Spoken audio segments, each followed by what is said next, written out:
আসসালামু আলাইকুম ওয়া রাহমাতুল্লাহি ওয়া বারাকাতুহু। ফলো মুসলিমের পক্ষ থেকে আপনাদের সবাইকে জানাচ্ছি আন্তরিক সালাম ও ভালোবাসা।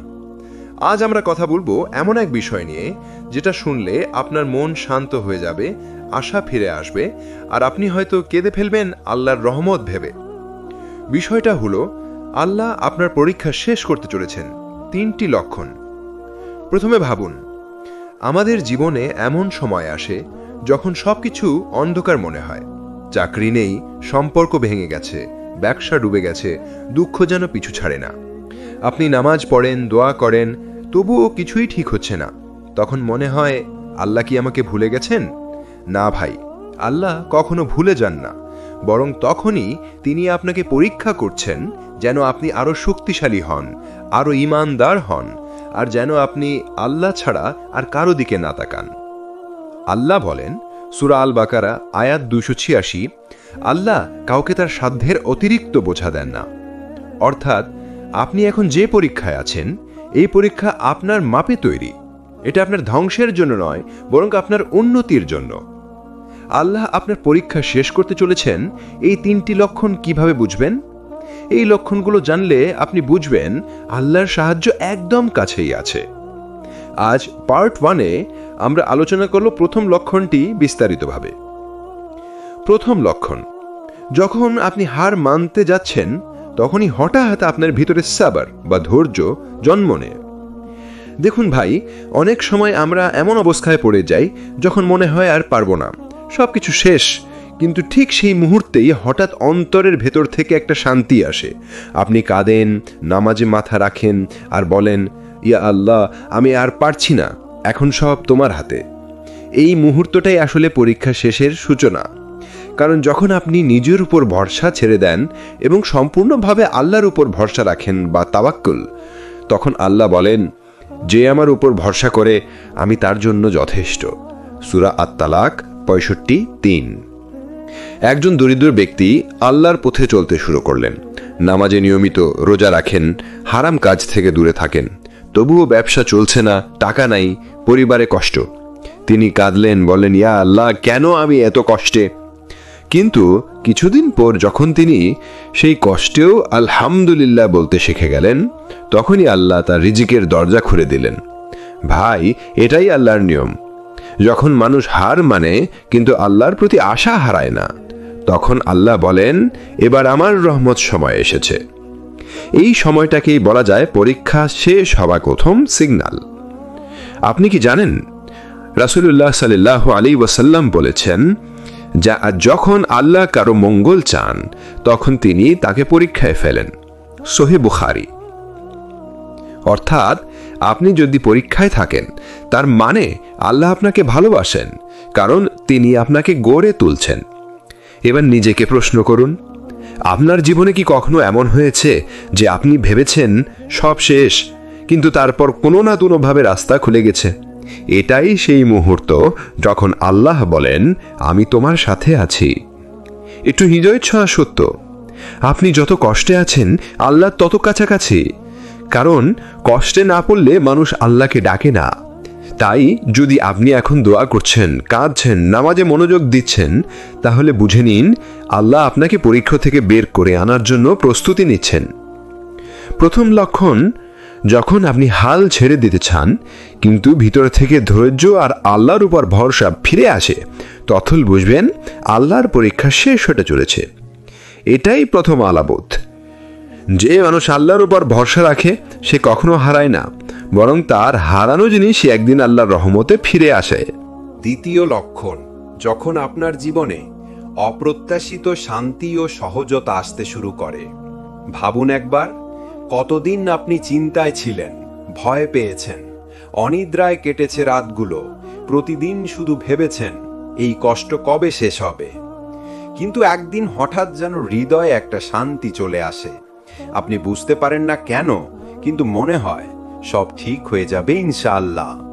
এটাই সেই মুহূর্ত ভাই, যখন আল্লাহ আপনার পরীক্ষা শেষ করতে চলেছেন। আল্লাহ বলেন সূরা আল শারহা আয়াত 5-6, নিশ্চয়ই কষ্টের সাথে সহজতা আছে। হ্যাঁ, নিশ্চয়ই কষ্টের সাথে সহজতা আছে। এই আয়াতে আল্লাহ সহজতা শব্দটি 2 বার বলেছেন, যাতে আপনি বুঝেন একটা কষ্টের সঙ্গে অনেকগুলো সহজতা লুকিয়ে থাকে। আপনি যদি এখন কষ্টে থাকেন, বিশ্বাস রাখুন আপনার সহজতা ইতিমধ্যে পথে রওনা দিয়েছে, শুধু সময়ের অপেক্ষা। একজন মানুষ ছিলেন খুব দরিদ্র, প্রতিদিন নমাজ পড়তেন, রিজিকের জন্য দোয়া করতেন। বছরের পর বছর গেলেও কিছুই পরিবর্তন হচ্ছিল না। একদিন তিনি বললেন, হয়তো আল্লাহ আমাকে ভুলে গেছেন, কিন্তু তবুও নমাজ ছেড়ে দেননি। এক রাতে স্বপ্নে দেখলেন কেউ বলছে, তুমি যে ধৈর্য ধরলে সেটাই তোমার রিজিকের দরজা খুলে দিল। পরদিন সকালে হঠাৎ তার দোকানে এমন একজন ক্রেতা এলো যে একসাথে তার সব পণ্য কিনে নিল, এবং এখান থেকেই তার জীবন বদলে গেল। ভাই, মনে রাখবেন, যখন আল্লাহ চান আপনার পরীক্ষা শেষ করতে, তখন তিনি ধীরে ধীরে আপনার চারপাশের বাতাস বদলে দেন। চিন্তা কমে যায়, মনে একটা হালকা শান্তি আসে। যেসব মানুষ আপনাকে কষ্ট দিচ্ছিল তারা দূরে সরে যায়। যেসব দরজা বন্ধ ছিল হঠাৎ একটির পর একটি খুলতে শুরু করে। এটাই সেই অপ্রত্যাশিত সহজতা যা আল্লাহ তার বান্দাকে দেন পরীক্ষার শেষ সময়ে। আল্লাহর এক নাম আল ফাত্তাহ। এই নামের অর্থ যিনি বন্ধ দরজাগুলো খুলে দেন। যখন আপনি দেখছেন সব দিক বন্ধ, তখন মনে রাখুন আল ফাত্তাহ আপনার জন্য একটি নতুন দরজা খুলে দিতে চলেছেন। তাই হতাশ হবেন না, কারণ যতই দেরি মনে হোক, আল্লাহ কখনো দেরি করেন না, বরং সময় অনুযায়ী কাজ করেন। আপনি কি খেয়াল করেছেন, কখনো কখনো আপনি কিছু হারান আর মনে করেন আমার জীবন শেষ, কিন্তু কিছু সময় পর আপনি বুঝতে পারেন আসলে আল্লাহ আরো ভালো কিছু দিতে চেয়েছিলেন। এই পরিবর্তনটা, এই উপলব্ধিটাই হলো দ্বিতীয় লক্ষণ আপনার পরীক্ষা শেষের পথে। হাদিসের আলোকে রাসূলুল্লাহ সাল্লাল্লাহু আলাইহি ওয়াসাল্লাম বলেছেন, যে ব্যক্তি আল্লাহর জন্য কিছু ত্যাগ করে, আল্লাহ তাকে তার চেয়ে উত্তম কিছু দেন। অর্থাৎ আপনি যদি কষ্টের সময়ও আল্লাহর দিকে ফিরে যান, হারাম থেকে বাঁচেন, ধৈর্য ধরেন, তাহলে আল্লাহ এমন ভাবে সহজতা দেন যা আপনি কল্পনাও করতে পারবেন না। বাস্তব উদাহরণ, এক ভাই চাকরি হারালেন, পরিবার চিন্তিত, ভাড়া বাকি, মন ভেঙে গেছে, কিন্তু তিনি নমাজে অটল ছিলেন। একদিন সকালে ফজরের নমাজ শেষে দোয়া করলেন, ইয়া আল্লাহ, তুমি রিজিক দাতা। 2 দিন পর এক পুরনো বন্ধু ফোন করে বলল, আমার কোম্পানিতে তোমার জন্য একটা ভালো পদ খালি আছে। এই ভাই বলেছিলেন, আমি জানতাম আল্লাহ নিশ্চয়ই কিছু রেখেছেন। দেখলেন তো, এটাই সেই অপ্রত্যাশিত সহজতা। ভাই, আল্লাহর পরীক্ষা কখনো দীর্ঘ হয় না, বৃথা। যতদিন পরীক্ষা থাকে, আল্লাহ আপনার প্রতিটি ধৈর্য গণনা করেন। যখন আপনি শেষ সীমায় পৌঁছে যান, তখন আল্লাহ বলেন, এবার আমি আমার বান্দাকে সহজতা দিচ্ছি। দ্বিতীয় লক্ষণের সারসংক্ষেপ: 1. হৃদয়ে শান্তি অনুভব করা। 2. ভয়ের জায়গায় আশার জন্ম নেওয়া। 3. জীবনে অপ্রত্যাশিত সহজতা আসা। 4. হারানো সম্পর্ক বা সুযোগ ফেরত পাওয়া। 5. মন থেকে ভয় ও চিন্তা কমে যাওয়া। এগুলোই আল্লাহর পরীক্ষার শেষের দ্বিতীয় সিগন্যাল। মনে রাখবেন, যখন আপনি নিজের জীবনে শান্তি খুঁজে পান, যদিও বাইরের পরিস্থিতি একই থাকে, তখন বুঝবেন আল্লাহ আপনার হৃদয়ে নূর দিচ্ছেন। এটাই আল্লাহর তরফ থেকে একটা বার্তা, তোমার পরীক্ষা শেষের পথে। শেষের বার্তা: কষ্টের মাঝে যারা হাসতে শেখে, তারা আসলে জানে আমার রব আমার সাথে আছেন। তাই ভাই, যদি আজ আপনার মন একটু শান্ত লাগে, যদি মনে হয় সব ঠিক হয়ে যাবে, তাহলে বুঝে নিন আল্লাহ আপনার জন্য পথ খুলে দিচ্ছেন।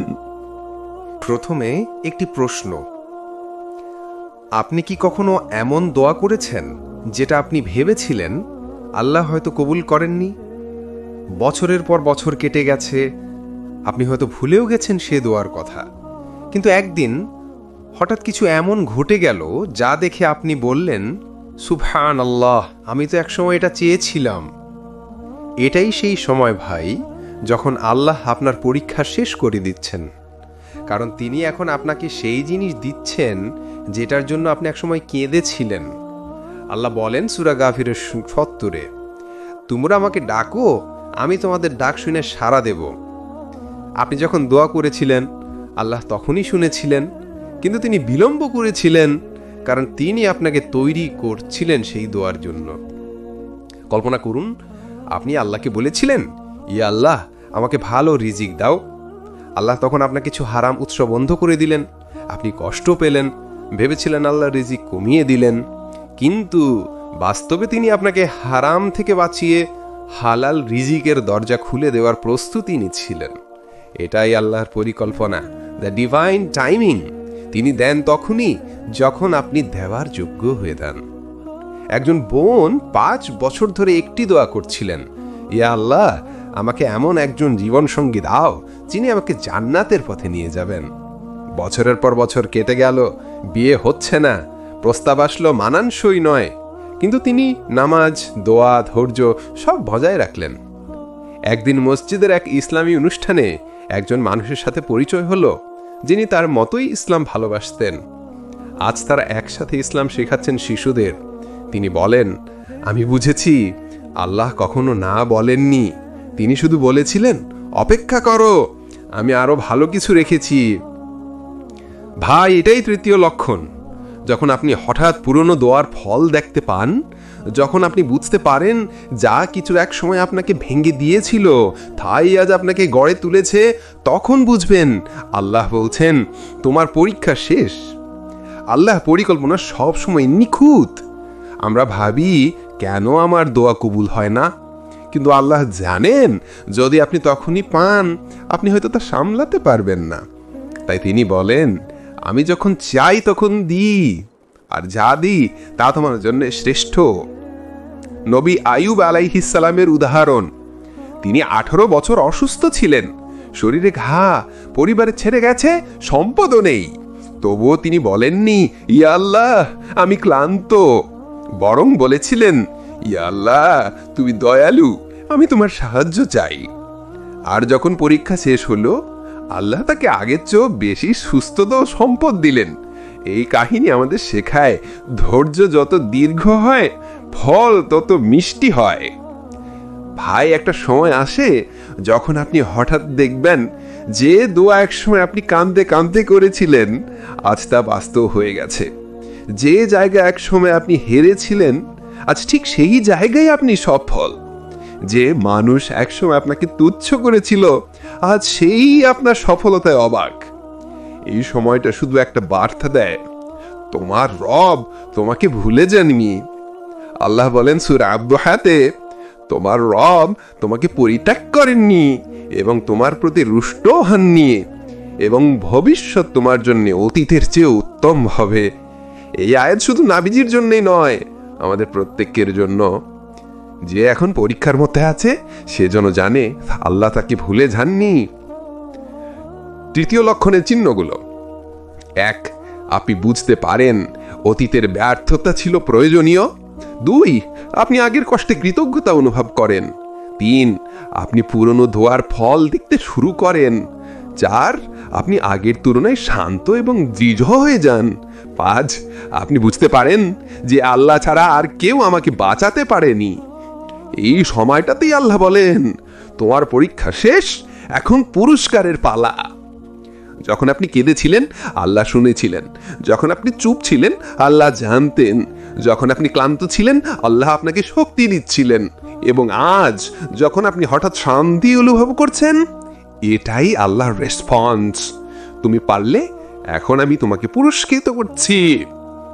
3টি লক্ষণ যখন আল্লাহর পরীক্ষা শেষের পথে: 1. আপনি হাল ছাড়তে চান কিন্তু হৃদয়ে ধৈর্য থেকে উঠে। 2. জীবনে অপ্রত্যাশিত শান্তি ও সহজেতে আসে। 3. আপনি পুরনো দোয়ার ফল দেখতে শুরু করেন।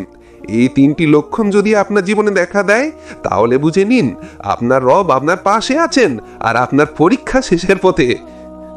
ভাই মনে রাখবেন, আল্লাহ কাউকে পরীক্ষায় ফেলে দেন তার ক্ষতির জন্য, বরং তার মর্যাদা বাড়ানোর জন্য। যে মানুষ আল্লাহর ওপর ভরসা করে সে কখনো একা থাকে না। স্টে কানেক্টেড উইথ ফলে মুসলিম। আল্লাহ আমাদের সবাইকে ধৈর্য, তাওয়াক্কুল এবং আল্লাহর ওপর পূর্ণ বিশ্বাস দান করুন। আসসালামু আলাইকুম ওয়া রাহমাতুল্লাহি ওয়া বারাকাতুহু।